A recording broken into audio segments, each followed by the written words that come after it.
The morning sun filtered through the tall windows of Kensington Palace, casting long shadows across the marble floors.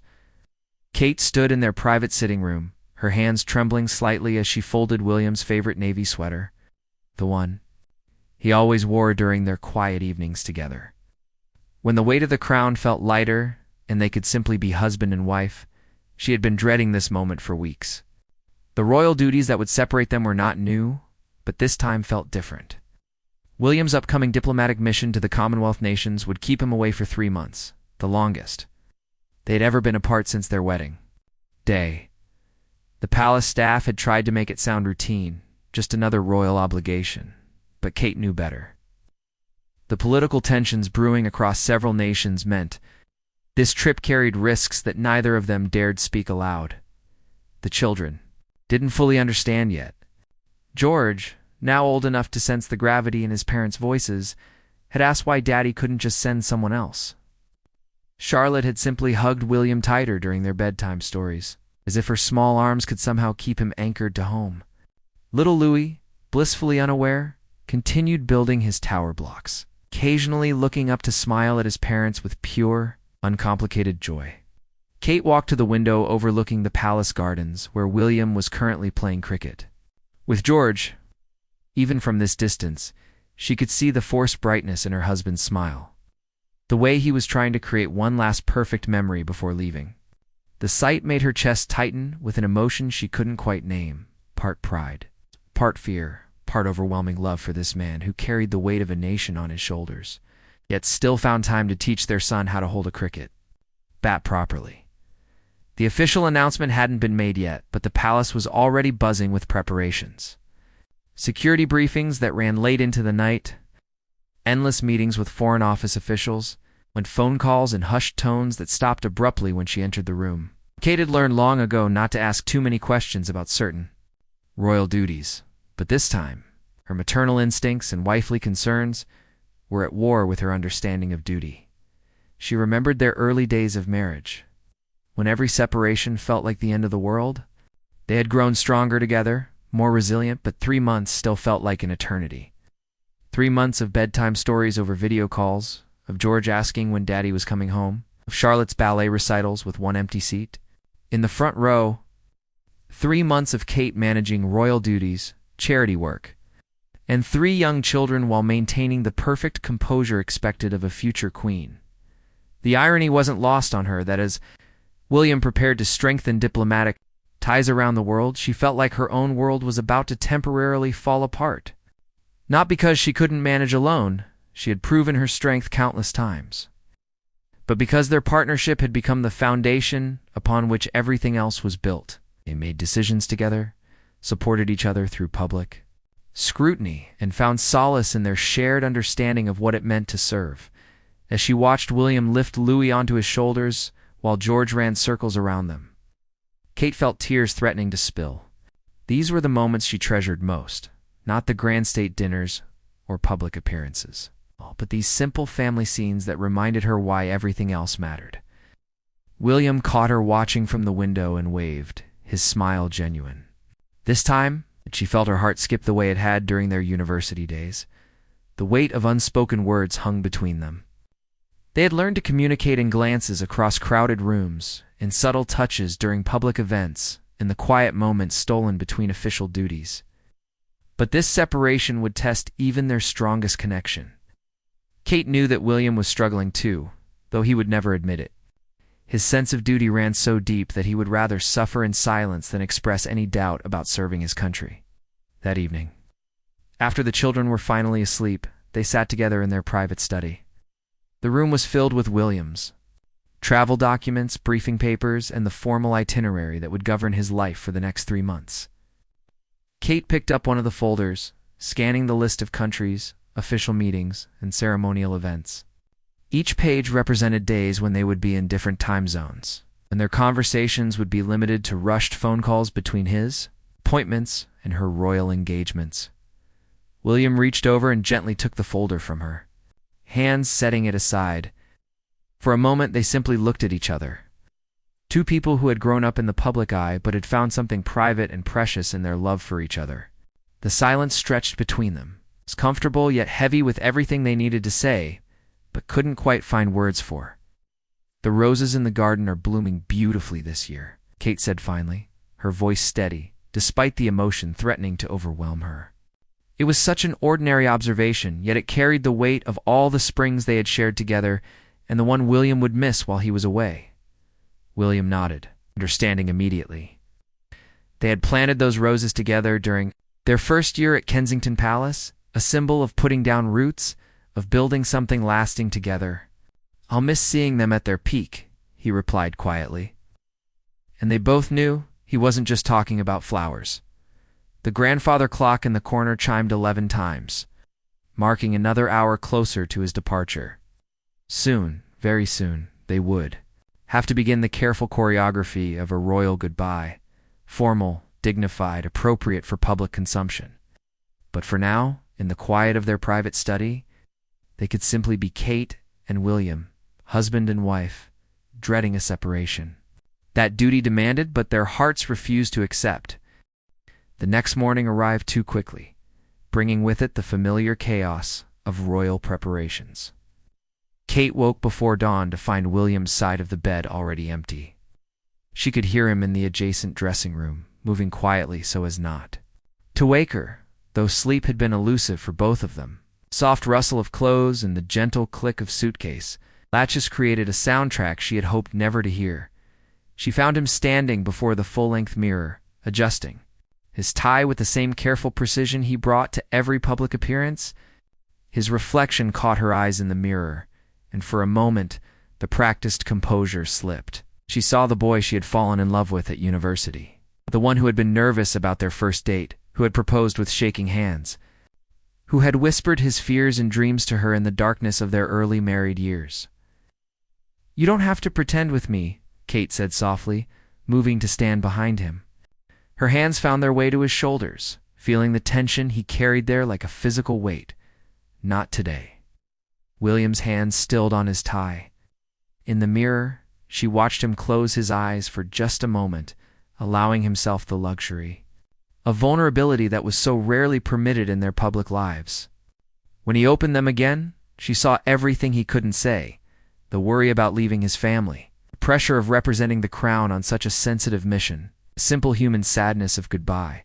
The children's voices echoed from down the hallway, their usual morning energy, a stark contrast to the subdued atmosphere between their parents.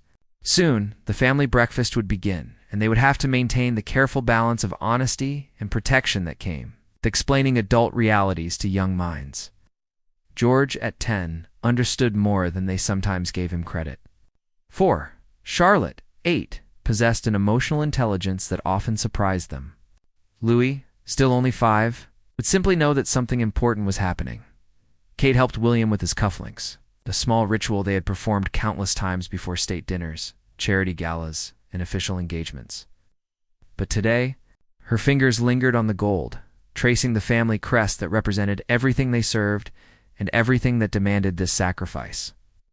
These cufflinks had been a wedding gift from the Queen, a symbol of William's place in the royal lineage, but also a reminder of the duties that came with privilege.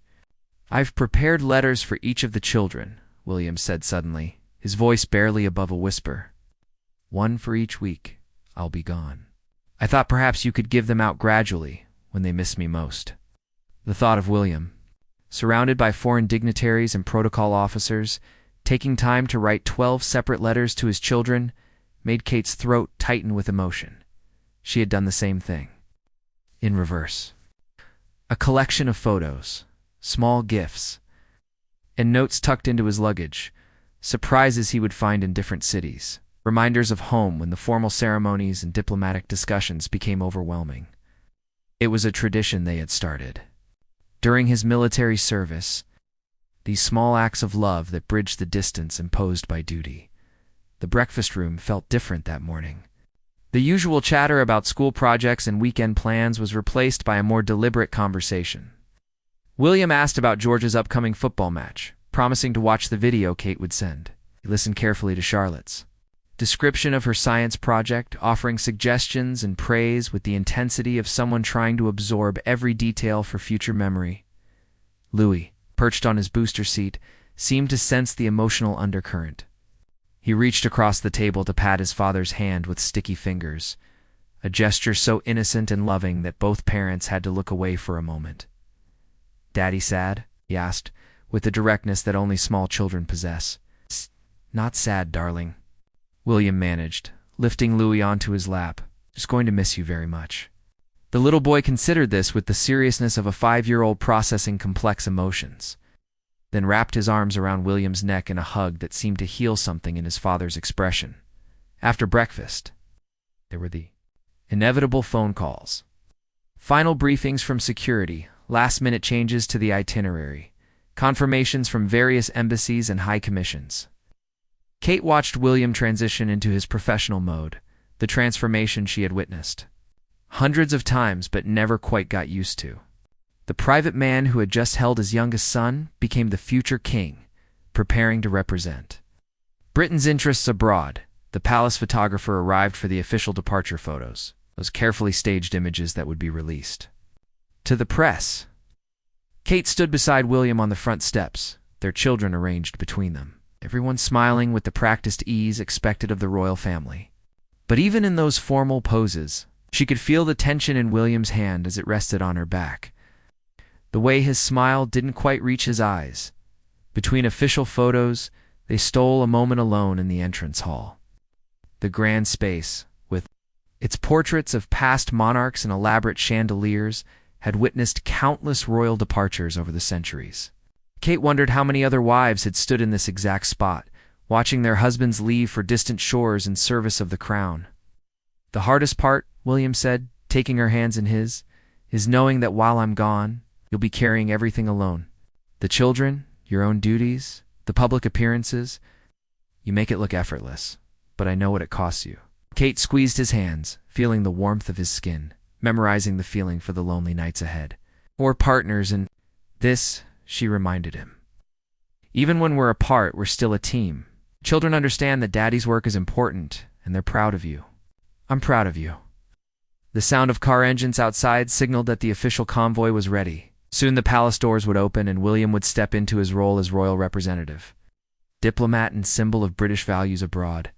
But for these last few precious minutes, he was simply her husband, the father of their children, the man who still made her heart race after all these years of marriage. "Take care of yourself," she whispered, reaching up to straighten his collar. "One final time. Not just physically, but take care of your heart too. Remember that you're loved even when you're surrounded by strangers in strange places." The final moments arrived with the gentle chime of the entrance hall clock. Through the tall windows, Kate could see the convoy of black cars waiting in the courtyard, their engines running quietly, ready to begin the journey that would take William first to Heathrow, then across the world to places where she couldn't follow. The sight of those cars, so ordinary yet so final, made her stomach clench with an anxiety she had to keep hidden. The children lined up for their goodbyes with the formal precision they had been taught, yet their emotions were unmistakably genuine. George stepped forward first, trying so hard to be brave that it broke Kate's heart. He shook his father's hand with the serious dignity of a future king, but then launched himself into William's arms with the desperate need of a 10-year-old boy who wouldn't see his father for 3 months. "Look after Mummy and your siblings," William whispered into George's ear, words meant only for his eldest son. Kate saw George nod solemnly, accepting the responsibility with a maturity that reminded her so painfully of William at that age, when he too had learned early that duty and love were sometimes inseparable. Charlotte's goodbye was characteristically dramatic. She had prepared a speech, complete with gestures, about how she would count the days until Daddy's return and how she would be extra good at school to make him proud. But when the moment came to actually say goodbye, words failed her, and she simply clung to William's leg, her face buried against his formal trousers. He knelt down to her level, whispering promises about video calls and bedtime stories over the phone. Little Louis, perhaps understanding least but feeling most, began to cry when he saw his siblings' distress. William scooped him up, spinning him around one last time in the entrance hall, their laughter echoing off the high ceilings. The sound was so joyful and so heartbreaking that Kate had to turn away, pretending to check something in her handbag while she composed herself. Palace staff had gathered respectfully in the background, their own faces showing the affection they held for the family they served. Many of them had worked at Kensington Palace since William and Kate's wedding, had watched the children grow up, had become part of the extended family that made royal life bearable. Their presence was both comforting and somehow made the departure feel more official, more final. William's private secretary approached quietly, the signal that they could delay no longer. International diplomacy waited for no one, not even family farewells. Kate watched her husband's face change subtly as he shifted into his public role, the transformation that always amazed her. The worried father became the confident prince, ready to represent his grandmother's legacy and his father's values on the world stage. But first, there was one last moment that belonged only to them. The children had been gently led away by their nanny, giving their parents the privacy they needed for their final goodbye. Kate found herself memorizing everything about this moment, the way the morning light fell across William's face, the sound of his breathing, the familiar scent of his cologne that would linger on his pillow for days after he left. They didn't speak immediately. Some emotions were too large for words, too complex for the simple language of goodbye. Instead, they held each other in the entrance hall of Kensington Palace, surrounded by centuries of royal history, but creating a moment that belonged entirely to them. Kate felt William's heart beating against her chest, steady and strong, the rhythm she had fallen asleep to for over a decade. "I love you," he said finally, the words simple, but carrying the weight of everything they meant to each other. In another life, they might have been enough to make him stay, to choose love over duty. But they had long ago learned that in their world, love sometimes meant letting go, meant supporting each other's obligations even when it hurt. "I love you too," Kate replied, her voice steady, despite the tears she refused to shed. There would be time for tears later, in the privacy of their bedroom. When the reality of his absence settled over the palace like a heavy blanket, now she needed to be strong for him, to send him off with confidence rather than sorrow. William pulled back to look at her one last time, his hands framing her face with infinite tenderness. Kate saw herself reflected in his eyes, saw the woman who had evolved from a nervous university student into a confident duchess, a devoted mother, a partner worthy of the future king. The pride in his gaze gave her strength for what was to come. The palace doors opened, and the formal procession began. William's protection officers moved into position, their presence a reminder of the dangerous world he was entering. Kate walked beside him to the top of the palace steps, where the official photographs would be taken, where their private goodbye would become public record. The morning air was crisp, carrying the scent of the roses they had talked about the night before. Kate breathed deeply, trying to anchor herself in this moment, in the reality of William beside her before he became a figure on television screens and in newspaper headlines. Soon, she would share him with the world again. But for these last few steps, he was still entirely hers. The cameras clicked as they paused at the car door. William's smile was perfect for the press, showing confidence and determination, giving no hint of the emotional farewell that had preceded this moment. Kate marveled, not for the first time, at his ability to compartmentalize, to be simultaneously the devoted husband saying goodbye to his wife and the royal representative beginning an important mission. Their final kiss was brief, appropriate for public consumption, but Kate felt the tremor in William's hands as they rested briefly on her shoulders. Then he was stepping into the car, and she was stepping back, and the distance between them began to grow. The convoy pulled away slowly, William's face visible through the window until they turned onto the main road and disappeared from view. Kate stood on the palace steps long after the cars had gone, the morning sun warming her face while inside. She felt cold with the reality of separation. Around her, the palace began to return to its normal rhythm. But she knew that for the next 3 months, normal would be redefined by William's absence. The silence that followed William's departure was unlike any Kate had ever experienced. Even when the palace was technically quiet, it usually hummed with the energy of his presence, the sound of him moving through the halls, his voice on phone, calls from the study, his laughter with the children. Now, that absence created a vacuum that seemed to echo through every room. She returned to their bedroom to find that his side of the bed had already been made by the staff, the pillows fluffed, and arranged as if he had never been there at all. But his cologne still lingered in the air, and when she opened his wardrobe, she found it half empty, a visual reminder of the distance that now separated them. The clothes he had left behind seemed lonely hanging there, waiting for his return. The children, having said their official goodbyes, now sought her out with the bewildered energy of young people processing difficult emotions. George found her first, his 10-year-old composure finally cracking as the reality set in. "When will we talk to him?" he asked, and Kate realized that despite all their explanations about the trip, the children hadn't fully grasped what 3 months would actually feel like. "Tonight, after his flight," she promised, pulling George close. "He's going to call before your bedtime, no matter what time it is where he lands." She had already coordinated with Williams's private secretary to ensure these calls would happen, understanding that maintaining connection with the children would be crucial for everyone's emotional well-being. Charlotte appeared in the doorway, her earlier dramatic farewell replaced by a quieter sadness. "The palace feels different," she observed with the startling insight children sometimes possessed. Kate nodded, acknowledging the truth her daughter had identified.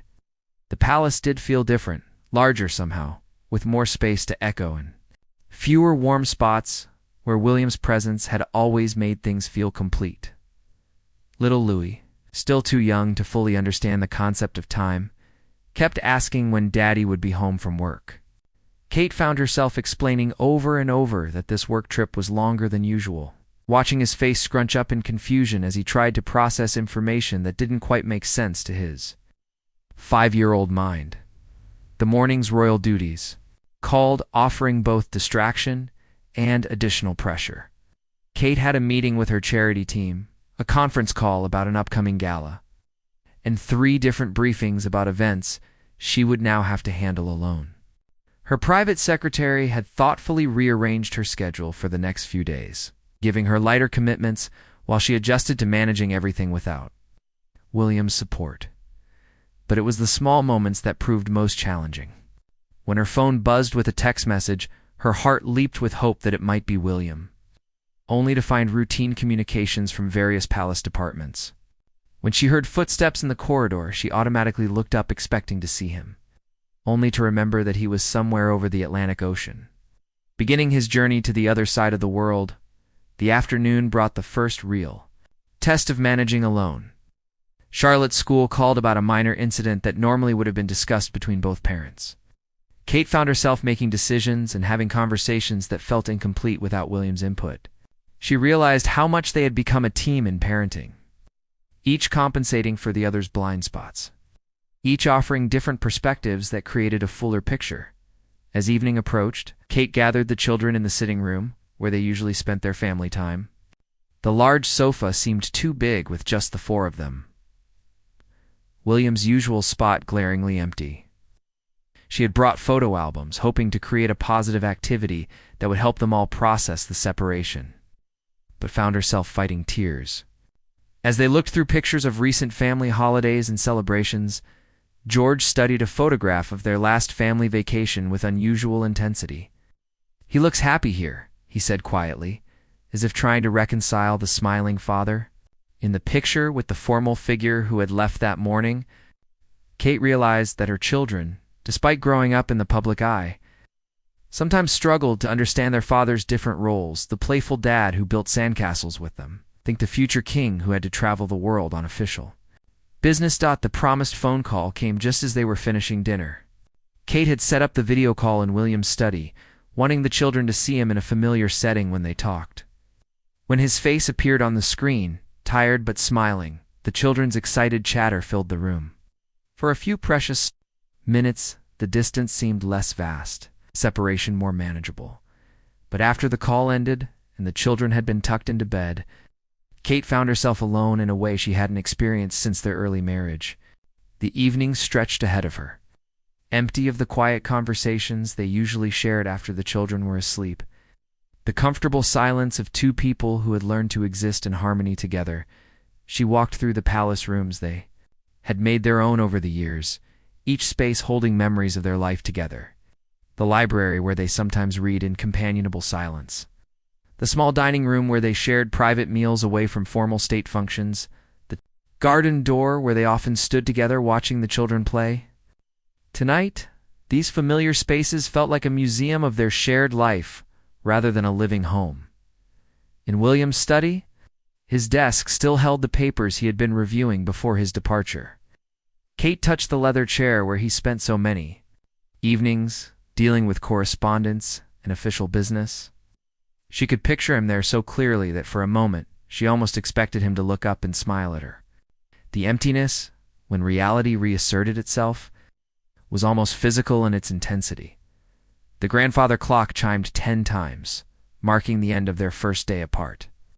Kate realized she had been unconsciously listening for William's footsteps in the corridor, the sound of him checking on the children one last time before bed. These small rituals of family life, so automatic she had barely noticed them, now felt precious in their absence. She returned to their bedroom to find a small gift box on her pillow, something William must have arranged before his departure. Inside was a delicate bracelet with 3 small charms representing their children, and a note in his familiar handwriting. "So you carry us all with you, even when we can't be together." The thoughtfulness of the gesture, the planning it must have taken, brought tears she had been holding back all day as she prepared for bed alone. Kate understood that the next 3 months would test not just their marriage, but her own strength. As a mother, a duchess, and a woman who had built her identity around being part of a partnership, tomorrow would bring new challenges, new moments of missing him, new opportunities to prove that love could bridge any distance. 3 weeks into William's absence, Kate had developed new routines that helped fill the spaces his presence had once occupied. The children's bedtime now included an extra story from her, compensating for the one Daddy would have told. Evenings were spent returning calls from well-meaning friends and family, managing correspondence that had previously been shared between them, and stealing quiet moments to video call William whenever their schedules aligned across time zones. But it was the unexpected moments that still caught her off guard. When George scored his first goal of the football season, her immediate instinct was to turn and share the triumph with William, only to remember he was thousands of miles away in Australia, attending a state dinner while their son celebrated. On a muddy field in London, the delayed sharing of these precious moments, filtered through phone calls and text messages, felt like experiencing their family life through a barrier. The palace staff had quietly adjusted their routines to support her new reality. Her private secretary now handled tasks that William's team would normally manage. The children's nanny had extended her hours slightly, giving Kate more flexibility for the official engagements she now attended alone. These adaptations were made with such discretion that most people wouldn't notice, but Kate felt the shift in every interaction. Public appearances presented their own challenges. At a charity gala the previous week, Kate had found herself fielding questions about William's tours with practiced diplomatic answers, while privately missing the way they usually supported each other through such events. Their partnership had become so natural that she hadn't fully appreciated how much easier he made everything simply by being there, sharing glances across crowded rooms, providing silent support during difficult conversations. The children were adapting in their own ways. George had become more serious, taking his father's words about looking after the family with the gravity of someone much older than 10. Charlotte had thrown herself into her schoolwork with unusual intensity, as if academic achievement could somehow bridge the distance to her absent father. Louis, perhaps suffering most from the disruption to his routine, had grown clingy, wanting extra bedtime cuddles and frequently asking when Daddy's work would be finished. Their nightly video calls had become the anchor around which everything else revolved. Kate found herself scheduling her entire day around these conversations, ensuring the children were available and the technical connections were reliable. She had learned to navigate time differences, calculating when William might be free between official functions, when the children would be alert enough for meaningful conversation, when she could steal a few private minutes with her husband. During their most recent call, she had noticed the exhaustion in William's eyes, despite his cheerful demeanor for the children. The constant travel, Formal dinners and diplomatic meetings were taking their toll, even though he would never admit it. Kate recognized the signs, the slight tightness around his eyes, the way his smile took a fraction longer to appear, the careful way he chose his words even in private conversation. "The roses are starting to fade," she had told him during their last private moment on the call, continuing their language of ordinary observations that carried deeper meaning. She saw him close his eyes briefly, picturing the garden they both loved, understanding that he was missing not just the flowers but the quiet moments they represented, morning coffee on the terrace, watching the children play while they planned their day together. "I dream about them," he had replied quietly. And she knew he wasn't just talking about roses but about home, about the life they had built together that felt suspended while he fulfilled his duties abroad. The vulnerability in his admission made her chest tighten with longing and worry in equal measure. Kate had started writing him longer letters, real physical letters that she sent through the diplomatic pouch, knowing they would reach him days after she wrote them, but hoping they might provide comfort in moments when video calls weren't possible. She wrote about the children's daily activities, about changes in the palace, about her own thoughts and feelings as she navigated these weeks alone. The act of writing by hand, choosing each word carefully, felt like a bridge across the distance. Between them, the hardest part was the big decisions that arose unexpectedly. When Charlotte's teacher recommended her for an advanced mathematics program that would require additional commitments, Kate found herself wishing she could discuss it properly with William rather than trying to explain the nuances over a crackling international phone connection. When George expressed interest in learning to ride properly, the choice of instructors and timing felt too important to make alone. She had begun to understand something about their marriage that she hadn't fully appreciated before: how much they had become a single decision-making unit, each bringing different perspectives that created better outcomes than either could achieve alone. His absence forced her to realize how much she relied not just on his love and support, but on his judgment, his different way of seeing problems, his ability to ask questions she might not think to ask. The public seemed to sense the change too. At a recent charity event, several people had commented on how much they missed seeing her and William together, how natural their partnership looked, how clearly they supported each other. One elderly gentleman had said something that stayed with her. "You two make it look like marriage is the easiest thing in the world. But I suppose that's because you've learned to make each other stronger." His words had resonated because they captured something essential about what she was experiencing. Without William, she wasn't weaker exactly, but she was less than her complete self. She could handle the responsibilities, manage the children, fulfill her royal duties. But everything required more effort, more conscious thought, more energy to achieve the same results they would have accomplished together almost effortlessly. The palace felt different too, beyond just William's physical absence. The rhythm of daily life had changed. Staff members asked her opinion on matters they might have discussed with both of them. Security briefings were shorter but somehow more intense, as if everyone was working a little harder to ensure everything ran smoothly in William's absence. Even the children's friends seemed to notice something different when they visited, though they couldn't quite identify what had changed. As Kate prepared for bed that night, she found herself holding the phone longer than necessary after their daily call had ended, as if the connection might somehow bring William closer. Tomorrow would mark 1 month since his departure, a milestone that felt simultaneously significant and meaningless. 1 month down, 2 to go. But time had taken on a strange quality, simultaneously moving too slowly and too quickly, depending on whether she was missing him or dreading how much longer the separation would last. 2.5 months after William's departure, Kate stood in the same entrance hall where they had said goodbye. But now she was counting days until his return rather than dreading his absence. The palace had begun its subtle preparations for his homecoming, fresh flowers in his study, his favorite newspapers arranged on his desk. The small touches that would signal his place in their family life was ready and waiting. The children had marked off calendar days with increasing excitement.